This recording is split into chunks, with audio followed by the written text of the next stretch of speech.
Call to order the regular meeting of May 13th, 2020. If everyone would just rise and pledge the flag. I pledge allegiance to the flag of the United States of America and to the republic for which it stands, one nation, under God, indivisible, with liberty and justice for all. Thanks for bearing with me through some technical glitches there.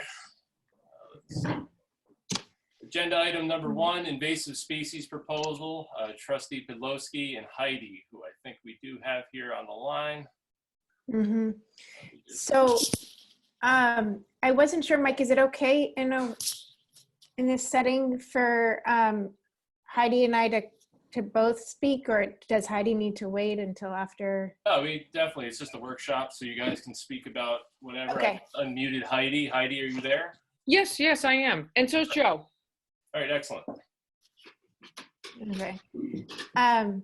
Well, I can actually put this proposal on the website. I should have done that, but I haven't done that yet. But Heidi, do you want to sort of walk through the proposal, or would you like me to speak? You're really the expert here. You drafted it. Well, you do it, Dove. Okay. I would just say that it's all been signed off on by the New York, New Jersey Trail Conference. In case, I don't know if probably you were going to raise that anyway, but they've reviewed it carefully, and they made edits. So maybe you probably would have mentioned that anyway, but I just wanted to note that. That's helpful. Mike, I'm not sure if you could bring it up. I think I sent it last week as a PDF. Sorry about that. Otherwise, don't worry about it. But invasive species, yeah. There we go. Okay. So this is a proposal that Heidi Wendell, Nelsonville resident, submitted to the board. And I read through it, an early draft, and I endorse it and think it's a great idea. But essentially, it would be a collective effort between Nelsonville volunteers, anybody, they don't have to be on the trail committee, and also the New York, New Jersey Trail Conference, and who they would provide consultation expertise and leadership, and even some tools if necessary. And we would, over a course of 3 years, identify parts of the Nelsonville woods that are currently being overtaken by invasive species. And so we would be removing them and planting in seedlings of native species that are good for the local ecosystems and wildlife in the reserve. The cost would be very minimal. The Department of Environmental Conservation, New York Department of Conservation, sells these seedlings at a very, very low cost. As of this month, the cost is $80 for 100 seedlings of witch hazel plus some shipping and handling. But Heidi, you might want to jump in, because you were also saying that you have a source of seeds, seedlings of birch saplings, I believe, that you are able to get for free for the village, and that you also might be growing some of these yourself. I don't want to misspeak. I think that's what you said. Well, there's literally probably tens of thousands of birch seedlings at Manitoga. Our daughter volunteers at Manitoga, and they're trying to thin some of the birch from the trails. And I don't know if you guys have noticed, but there's a lot of birch seedlings, small birch trees already growing in our preserve. So I don't know whether it's due to climate change or what, but it seems like the environment is particularly suitable to birch right now, and the deer don't eat them. So you don't even have to put a tube around the trees. So we have a pretty much a free source of thousands of birch, and they're very beautiful, I think. And they're already growing. So I think that we probably could And we have some other really stupendous native species in the woods here, like marsh marigold growing in the wetlands. The trail conference confirmed that some of the plants we have growing in our wetlands are really special. So, but at the same time, we have like obviously a terrible infestation of barberry and burning bush and other plants that are heading up on the trails toward the more pristine portions of the mountain that it would be good to stop. So the trail conference suggested the 3 years. That was not my idea, but they, Linda Rollader from the trail conference, who's in charge of the invasive species project there, said 3 years is a good time frame. And she doesn't think it will be expensive. And if people are just interested in removing these species, and I think there are people who are, I mean, we don't have to leave bare patches, and we don't really need to have those cones, I don't think, or the tubes, those big blue tubes. I don't think that's really particularly necessary. So seems like kind of, it'd be fun. Yeah, no, I think that's been the only criticism I've heard about last year is the blue tubes in the woods. Mm-hmm. Yeah. And what I like about this is that it will educate all of us. You know, I think it's a good way to engage the community and also just to pass on knowledge of how to be stewards of this preserve. I think it's a great idea. I definitely, I can't see any reason why we wouldn't be behind it. We just need to know how much you need from the village as far as monetary input, and we can go from there. I think the one obstacle that we came across is that the DEC stops selling seedlings May 15th every year. But maybe we start with birch, Heidi? Yeah. I mean, also, we're going to buy some seedlings anyway for our yard, so we could get some. And I mean, the cost is so low, I can't imagine the village would object to some donations of just seedlings, if that's something you would consider, to the extent that variety is desired. But the birch, thousands of birch seedlings would be free of all sizes. So, and the birch are lovely. Great. And we don't eat them. So perhaps that's the way to start. Yeah. Like, I mean, is there any reason? Go right ahead. Sorry, I was going to say, is there any reason why residents who are so inclined wouldn't be able to purchase these and donate them to these efforts? Would that be a possibility? No, definitely. So the trail committee could, you know, they can accept donations from residents in terms, you know, that are going to be used for the trails. So if they want to, you know, donate money towards seedlings or something like that, I don't see any reason why we couldn't. Right. The other thing I was thinking was, you know, in lieu of the blue tubes, you know, if we have delicate seedlings, if we end up with a witch hazel, which would be lovely, next year, is it possible to carve out a space just to do a deer exclosure, and maybe do like a, I don't know, an 8x8 fenced off area, and then just put them all in there and then transplant them when they get big enough. That was just a thought.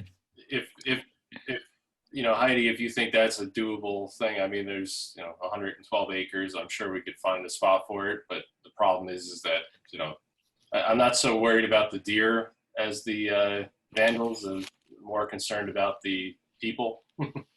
Well, they do that in Manitoba, and it's really, I think it's kind of less intrusive on the eyes, in just like blocking off portion of, you know, whoever suggested that, blocking off little portions where we want to have, you know, plants that are more sensitive to being eaten by deer, or where we just want to point out these are special plants.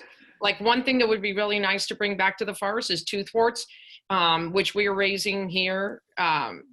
And the West Virginia white butterflies eat them, lay their eggs on them. And we could just, I mean, it could just be a fun project to just, for people to raise native plants and plant them in the woods and see what happens. Great idea. Sounds great to me. Great school projects too. Yeah, for sure. do at home school projects. Exactly. Parents who are looking for things to do. Kids, Oh, let's yeah. raise seedlings. That's over a long time. Tomorrow, we're starting tomorrow. Very true. All right, so next step, do you need anything from us? I mean, other than our permission? I mean, we will run it by OSI because, I mean, invasive species removal is definitely part of the management plan for the property, so they're not going to have an issue with that. But we will just give them a heads up that we're looking to do this, and I don't think we have any issue with it at all. Fabulous. Great. Anybody else have any input? No, thank you for your work. About OSI, right?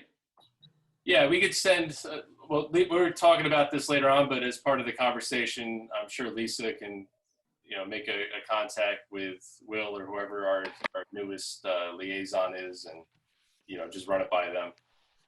The last communication I had with them is they wanted to know what we were doing with our parking lot after the trails were closed because they were worried about breakneck traffic and Mount Taurus traffic coming into Nelsonville. So I haven't had any communication with them since. But we will let you know as soon as we hear. Great. All righty? Thank you. Yeah. Great. Thank you, Heidi. Thanks, Thank Heidi. you, guys. Thank you. Thank you, Heidi. Thank you, Heidi. Agenda item number 2, C-Corp update, memorandum of understanding. Trustee McKaylee. Well, I haven't gotten in touch with them about anything since a couple months. I guess it was March. I touched base with them and asked for an extension because we were up in March and they gave us until June. Yeah. So that's the last contact I had with them. We put this on the agenda tonight just to let everybody know that it's still one of our goals and we're still pursuing it. So in the next couple weeks, maybe even next meeting or next regular meeting in June or July, hopefully we'll have some kind of document to either review or even sign at this point. We've reviewed it now for over a year and a half. Yeah. I got a bunch of questions about what their plans are with the old Breakneck Lodge, Incredible Caterers. I asked them and they said that they weren't at liberty to disclose what their exact plan was for the property, but that it should be a help for the community, which is how they put it. So. Yeah, I know there's been questions about the pricing of that, which was quite a bit of money that they paid for that, and why wouldn't they pay for the C-Corp property? I think it's, my understanding from Michelle Smith at HHLT is that they look for certain properties. They have properties targeted years and years in advance. Mm-hmm. And, we're not necessarily one of those. I mean, the C-Corp property is our jewel. It's not necessarily, HHLT or. And it's a different thing. They actually purchased the lodge property outright, and we still retain ownership of ours. It's just going to be a conservation easement. So I assuming that they're going to do some kind of headquarters or something with some parking and all of that. I don't think it'll be a restaurant any longer, but I've been wrong before. That would be interesting. Any questions, comments? All right, agenda item number 3, update on the chalk art sidewalk project. Lisa, do you want to talk to that? Or Dove, do you want to talk to that? Yeah, and Mindy, you too. Mindy was a very active participant today, but it was actually a 2-day effort. Oh, great. That's so nice. That's my baby right there. Yeah. Oh, that looks awesome. But please take a stroll down Pearl and North Pearl, which is where the majority of these chalk drawings are, and they're done. It's Wonderful. Was this an interactive actual sidewalks. Was this an actual stencil, or did you guys have to go like letter by letter? Or? This I had to do letter by letter. Nice. Letter by letter. Yeah. And penmanship. Yeah. The other ones were Well, I missed Dove. We were out walking with the baby, and I walked by, and Pam Gunther was covered head to toe in paint, so I can only imagine what everybody else. I had to come back for a meeting, and I told them, I was like, I'm not putting my video on because I'm covered. Thank you for doing it. Like we had spray paint in our ears. Oh, man. Oh. But I think when we maybe we should make an announcement on Facebook and on the website just to encourage people to use it, but that to also be mindful of social distancing. We tried to space out, especially, if you go around the back of Village Hall, there's a yoga, like kind of a Zen space where there are different yoga poses, and we tried to make sure that they were 6 feet apart. Right, Mindy? I think Yep, they we are. did. They should be. Yeah, and that just like if families see one family using it, to just like space it out. And how long will it last? It won't wash off like the first rainstorm. It'll last for a little bit. I see the ones in front of Pam's house lasted for about a month. Yeah. Faintly. Yeah, I think these will last maybe even a little bit longer. Awesome. If we don't power wash them. So. All right. Well, it looks great. Thank you for doing it, and can't thank Pam enough for donation of materials and time and all that. And she also said that if other residents want to do their own, that she has the stencils, and so we can just tell them where to purchase the paint. Mindy can talk about that. She's become an expert on buying this paint. Do we have I'm the graffiti artist now. You're the Nelsonville Banksy is what you are. Yeah, right. Start making money off of it. Do we have any paint left, or we use Yes, we do. Right. We do. We ran out of, I think, 2 colors, but we have everything else. Yep. Yeah, and then the thank you sign is there as well. Kind of came up with that idea because driving by our village hall looks so bland. And I'm actually That was a great idea. I actually want to talk to a sign company about either having the windows lettered like it was in the past, or getting some kind of sign put on the front of both the buildings. Nice. Get it priced out and see how much it'll be. Just I like the white sign there with the Nelsonville on it, but it gets lost when you're looking at the building straight on. And I think actually that sign is donated by OSI as part of the park project across the street. So it's getting up there in age as well. Well, thank you very much for that. Let's go with number 4, update on the park and the paving, Trustee Maroney. All right, we got Kenny Conley was over there yesterday, pressure washed all the green off of the stones and the chairs, I mean. Looks great. I'm gonna stain them with a red mahogany. So they'll look, right now they're mahogany with nothing on them. So once he puts a red stain on, like I used here on my porch, they'll look really nice. Right. And I'm waiting for Sal, J.W. Smith, and Van Eaton for quotes on blacktop in the roads. All right, great. And I saw Steve Smith yesterday. Some of the shingles blew off of the building. And he's going to put the shingles back on, and then he's going to measure up what was bad on the roofs. So that's what to do. Thank you. Perfect. All right? Is Kenny going to do kiosk work too? Yeah, he's going to take care of all of that. He's Okay, doing good. the glass and all that, or the Yeah, plexiglass? he took the broken frame. I gave it to him. He took that with him. He pressure washed the chaos. He cleaned that all up. It looks really nice, cleaned up. Yep. And then he's going to replace the only rotten wood's around the base of it. And then he's going to paint it all up, so everything's going to be nice and nice and painted. And the railings, he put the pressure washer on the railings and blew them apart. So he's got the wood on them was kind of like no good. Oh, no. That's just the cap of the railing. Just the cap. I mean, the railings are the whole thing itself is steel. Yeah. Like seems like it's stainless. It's really nice and clean. Yep. So he's going to spray paint that black, and then put new wood on top. Perfect. And then that'll be good. Uh, Getting Fort water Bear. wasn't easy. former Mayor Corliss stopped me a few times in the street about a paving company that the municipality of Putnam Valley has used on Dennytown Road. So if I get the information, I'll send it on to you, Dave, if you want to look into it. Who's that from? Tom Corliss. Oh, because I got the one, Van Eaton was the one that did the village last year in Cold Spring. All right. Yeah, this was some project they did on Dennytown where they underbid everybody, and it's lasted for 8 or 9 or 10 years, or some outrageous amount of time that they didn't think it would last at all. And supposedly they're a good company. I didn't think that lasted that long either. The hill, they did the Yeah. whole big hill over there. Yep. If So you get that number and call that guy up too, then prices I'll don't see if hurt. he gets back to me or not. If not, we'll, you went out for 3 bids. That's great, and we can go from there. All right. Dave, can I ask a quick question? With the price of oil down so much, are we going to get a really great deal? On what? The paving? It all depends on what the plant does. Yeah.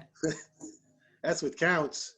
Yeah, I mean, basically for paving, they all go to Peckham around here. So, I mean, they're getting basically from the same company, but different paving companies using the product. So it all depends on what the actual company is putting out there. But hopefully, Well, if it depends upon who's using the asphalt that day. If it's a municipality like the state's using it, they have a different type of an asphalt, more up to heavier than what we would use in not driveway blacktop.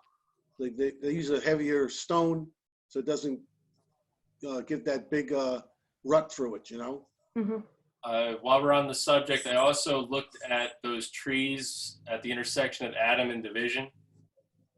Do we know for sure if they're on our property or the residents? It's in like this little 1 foot. They're growing up between the sidewalk and the wall. Yeah. Yeah, I don't know whose they are. I'll talk to Jerry tomorrow. I think in a tree like that situation, we're going to probably end up cutting them down. Yeah, the one on the left definitely needs to. Half of it's dead, half of it's still starting to bloom, but it's going to go in the next. Well, half of it. By the time you try to save half, you might as well cut the whole thing to get rid of the two. Oh, yeah. I'm not saying save half. They look like sumac trees anyway. They're not anything spectacular. I'll get a hold of Jerry tomorrow and see right. if we can stop by and look at those two. I think I had asked him last week. I'm not sure. All right. I talked to him about something. Thank you, Dave. All righty. All right, our last item here is update on the Putnam County Reopening Task Force. Lisa will talk to it. I've got a little part of it. We were on a conference call today with the county executive and all the supervisors, mayors, and superintendents of schools in the county. So I can add to it a little bit too. Okay. If you just go over it, yeah. Yep. So basically, there was a lot of discussion about a lot of different things. This is a meeting between, county officials, state officials, and business owners. And we are technically in the Mid-Hudson region. And there was some concern about being in the Mid-Hudson region because we're lumped in with Rockland and Westchester, and there was a feeling among business owners that we're in better shape with the COVID outbreak than they are in Westchester and Rockland. Our rate is decreasing, but overall in the region, the criteria is that there has to be a 14-day decline, a 14-day steady decline in new cases, 90 days of PPE available, 30% available hospital capacity, 30% in ICU, 30 contact tracers, and then tests available for 30 out of every 1,000 residents. So if you go back up here, we meet 5 out of the 7 criteria. So we're not there yet. I think the officials in Phillipstown, one of their concerns is that yes, if we're, you might want to have Putnam County be separate from Westchester and Rockland, but when those areas open up, they're going to be up here. That's a lot of our income from people coming up from the city and people coming from Westchester. So the idea is to open slowly. It's kind of building the car as you drive it kind of thing happening. This was just, some people were confused even about what are considered essential businesses. So if you need to know what an essential business is, it's the Empire State Development website, which Mike is on now, has all of the essential businesses that are considered to be open. Landscapers are starting to work, construction. There's a push to get construction going, particularly outdoor construction, and curbside, pickup for some of the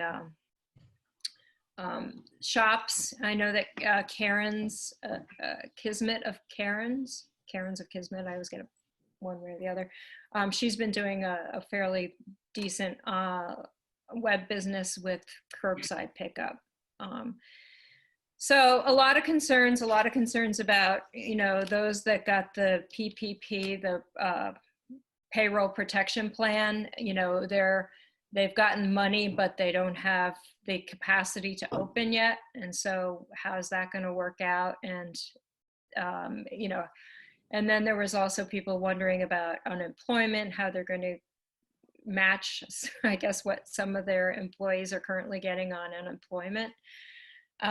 So there's a lot of questions. There are some concerns as well. I think there was a desire for village officials and town officials to lead the way in terms of safe opening, model wearing our masks and observing all of the safety protocols. There's been a couple of businesses that have had difficulty with that. Downey Oil was saying that there are some people who come in and they refuse to wear their masks, and how can they deal with that? And there's they don't want to lose customers, but it's perfectly understandable to say you can't come in without your mask. And there's signs on Food Town, and there was a question about, can we get a flashing sign going into town saying that the trails are closed?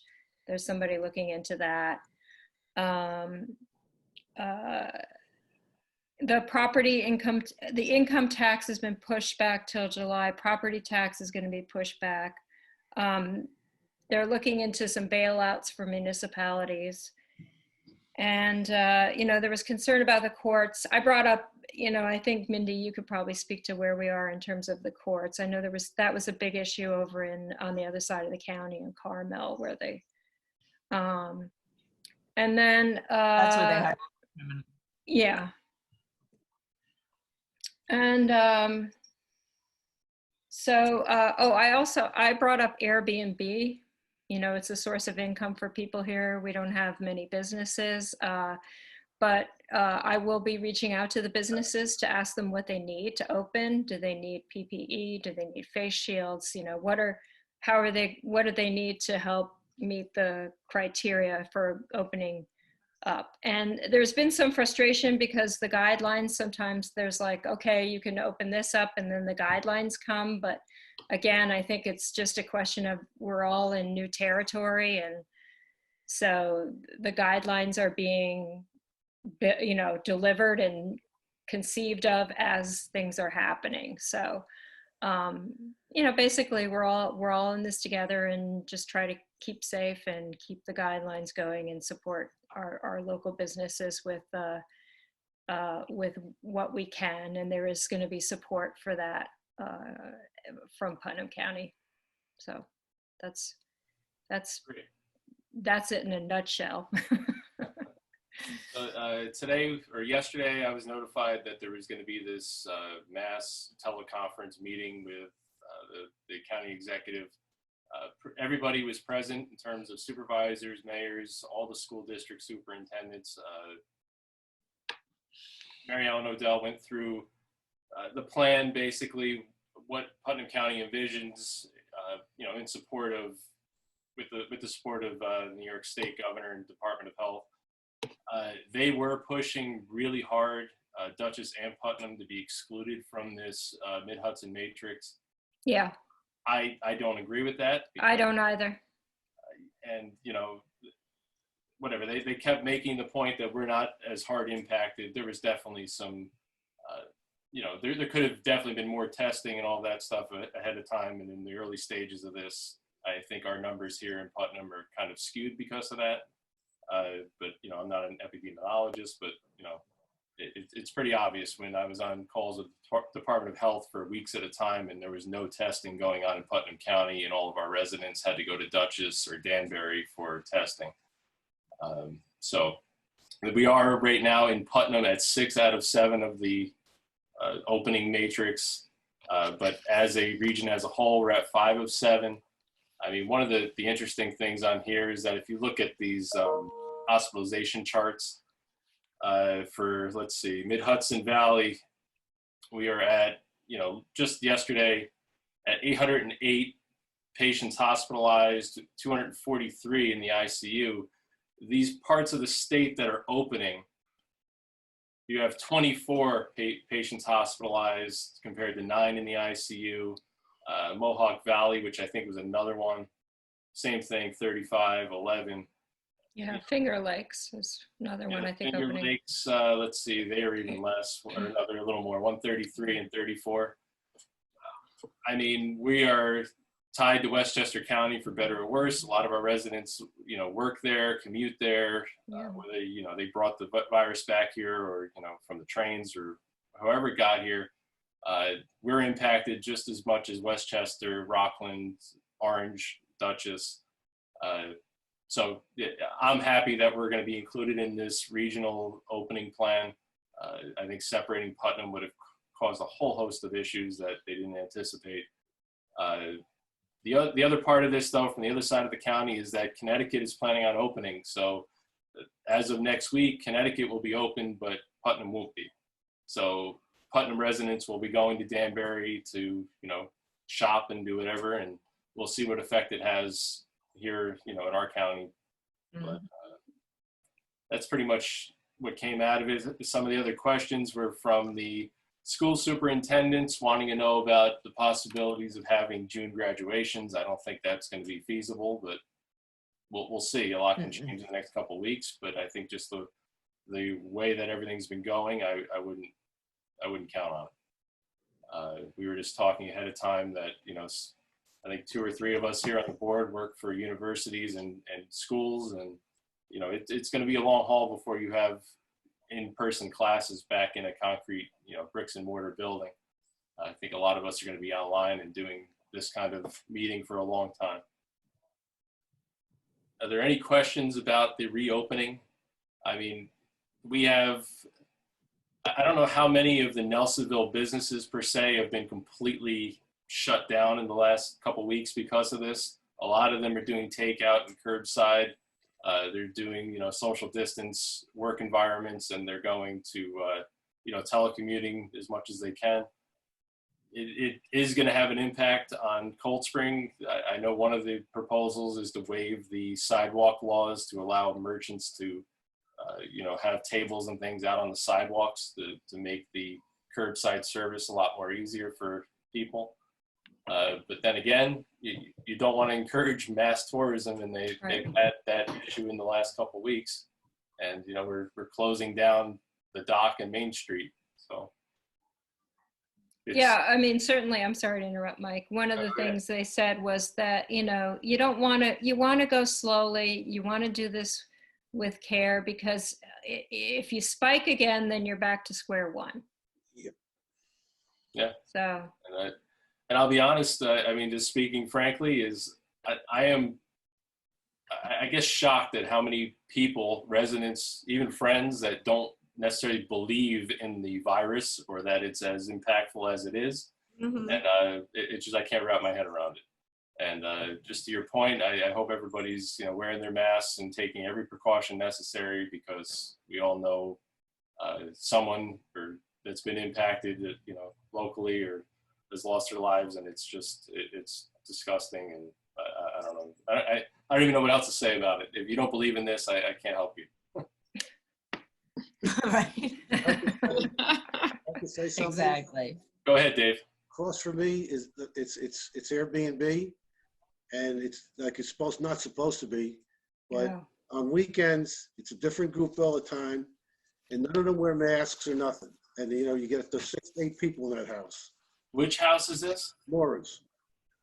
All right. Yeah, well, there definitely should not be Airbnb running. And we've reached, She's been running since this thing started. You know, she got the for sale sign on the building, and these people, it's a different group of people. Like, it's been one couple usually steady, but lately it's been, you know, I go by every day, I'm across the street, and there's a different car every day in the driveway. So, and none of them wear masks. I guess it'd be kind of ridiculous, you know, when they just look at you like you're stupid because you got a mask and they I've don't. informally reached out to all the Airbnb people or owners that I know of, and asked them kind of politely to take a break from it during all this. But maybe, Mindy, if we can start, either you or Bill, or if we need to send letters to, I don't know if we can necessarily tell them they can't do it, but just to put them kind of on record of it's a bad decision. Well, if you can't do it, at least tell them, at least put masks on and, you know, Yeah. type of thing. Right. So they, Yeah, just Because say, you know, we they'll- understand that this is an important source of income. If you need to do this for survival, please take all the precautions that the, you know, CDC and the New York State Department of Health have recommended. And yeah, Okay. they're doing good I think stuff. that's definitely an issue we need to And hit the ground running with. I was under the impression that Airbnb was only doing long-term rentals right now. They were not allowing weekend rentals. So I'm not so sure that they're even able to rent that out for weekends. Airbnb isn't the only site out there, and there are a lot of informal ways of renting your house out, you know, Mhm. whether it's Oh, yeah. list or whatever it is. And I have a feeling that a lot of the Airbnb hosts are using these other alternatives too, that aren't necessarily have the Oh, oversight okay. that Airbnb has. Everybody's running out of the city. But Mike, is it an essential business? Airbnb, Yeah, I mean, I don't think it's essential. I think it would be categorized with, I mean, it's hard to know because it's kind of a private, but I mean, I think it the would be problem- characterized with hotels and inns, which are not.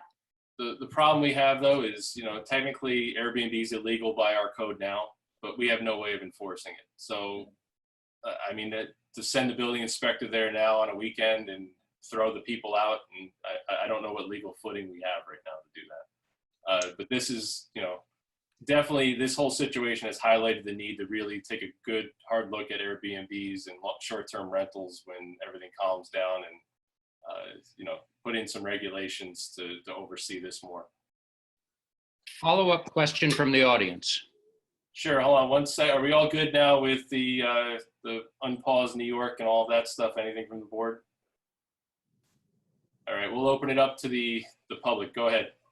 So related to what Lisa was saying about the flashing lights to indicate to out the trails closed signs, and Yes. what Dave was saying about Airbnbs, we living here on Secor and facing the trail see loads and loads of traffic of out-of-state cars coming and parking across the street. And I'm pretty sure that it's illegal to park over there. Obviously, there are plenty of people from around here whose family members come and park, and generally it's not a big issue, but especially on warm weekends, the unofficial parking lot over here next to the trailhead is completely cluttered. Just last weekend, 5 SUVs with Connecticut plates were parked over there, and a neighbor and I had to remind them, and they all came out, and they were obviously ignoring the trails closed signs, and we're going to go into the woods. We're going to go hiking until they saw that there are people who actually live here. But so it's very inviting for people who are otherwise closed off from being able to stop off on the trailheads on 9D and other spots that they think that they can just sneak past, go in on the Nelsonville walking trails and go up onto the state trails. We've been pretty well on top of it. I know I've asked, a half dozen cars on Crown Street and Secor to, reminded them that the trails are closed. The state trails are definitely, 100% closed. You can't go anywhere outside of our Nelsonville woods. Could you please go find an alternative? I know Dove has asked a few people in front of her house. I've asked a couple people that have been in that parking lot as well that disregard the no parking signs. I mean, all in all, it hasn't been a huge problem like I thought it could be when Breakneck shut down. But we, if we see that it's going to be a nice Saturday, Sunday, trust me, I walk through there probably 5-6 times a day with my son, and I'll see what I can do. And if by all means you see stuff happening or it's being abused, let me know. Joe, sorry, do you mean the parking lot by the Masonic Lodge or the one right across from your house?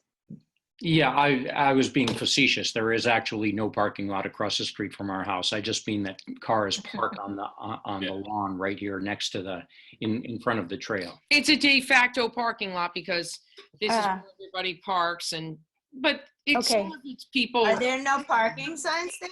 They're not up yet. Yeah, we have them. They need to go up. The signs are put Okay. on them barrels. Yeah. I guess. Just make sure you let Dutch know when they go up, because I Yeah, Dutch It wants them up. looks like it faded in 1963. Dutch wants the signs up. He put grass across from his piece. yeah. I went up the other day, not this week, the week before, up to the what's that one Gatehouse Road? Yeah. The little parking lot up there. Yep. The parking lot was closed, but didn't stop the cars from parking in the woods. Yeah, they're parking on Wood Avenue and Gatehouse Road. So yeah, I've asked the sheriff's department to patrol it. I mean, they're overwhelmed as much as anyone else. I mean, they're down on 9D sitting at the Incredible Caterers lot basically for 16 hours a day on a Saturday. Well, today, People still park. well, you know where Matt lives, right on Main Street. Yeah. Three Yep. cars parked in front of his house, got out and walked into the trails. Oh yeah, I mean, Donna and I were walking down Pearl Street, down by where it intersects with Pine Street, and their cars parked down there. I mean, it's Wow. it is what it is. Half the people that get out of these cars don't have masks on, and they don't Exactly. think. Well, that's the point. Yeah. So, but I mean, it's like whack-a-mole. I mean, it's all, Dave, are people parking on Fishkill across from you No. in that lot? no, I mean, and the good thing is that town of Phillipstown and town of Fishkill probably are getting quite a boon in parking ticket revenue, because I see a lot. Every car that's parked at the Breakneck Trailheads all have orange tickets on the windshield. So Yeah, I was nice to That's see good. that going through there, ticketing finally. yeah, hopefully it stays up. And kind of on a related subject, the one business I did hear that is opening is Boscobel. They're going to sell tickets and kind of by appointment only. They have 68 acres, and so the open space there will be open, just to give another option for people. So Just to piggyback on what David said, I checked in front of my house, 279 Main Street, and the cars that were parked out there, because I'm home all during the day, they aren't my neighbors. And the other thing, Michael, I really wish you would schedule these meetings. Our congressman is doing a town hall meeting, and I'm at your meeting.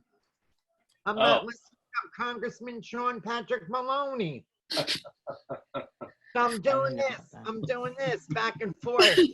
Listen to the well, we're about to close shop in a second, so you can go join Sean. No, I'm just teasing him. No, thank you. I appreciate it. Hi, Wendy. It's Heidi. Hey, Gloria.